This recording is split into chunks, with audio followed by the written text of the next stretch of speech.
سلامونه. د ملي پخلاینې عالي شورا مشر عبدالله وایي یو شمېر خوشي شوي طالب زندانیان بیرته د جګړې ډګر ته ورګرځېدلي دي. هغه زیاته کړي چې طالبانو دې برخه کې په خپلو ژمنو عمل نه دی کړی. ختیځ لپاره د داعش د هدفي وژنو مسؤل په ګډون 4 داعشیان وژل شوي.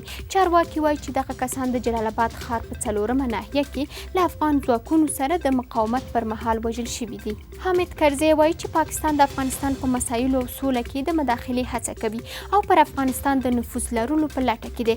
کرزي ویلي چې افغانان به هیڅ کله چاته د دې کار اجازه ورنه کړي. تر راتلونکو 3 میاشتو به د بدخشان شورابک بند ګټه اخیستنې ته وسپارل شي. دغه بند په کوکچه سیند جوړیږي چې د نږدې 23 میګاواټه برېښنا د تولید ظرفیت لري. او د احصایې او معلوماتو ملي اداره وایي چې تر اوسه په هیواد کې له 1 میلیون زیاتې برېښنایي تذکرې ویشل شوي دي.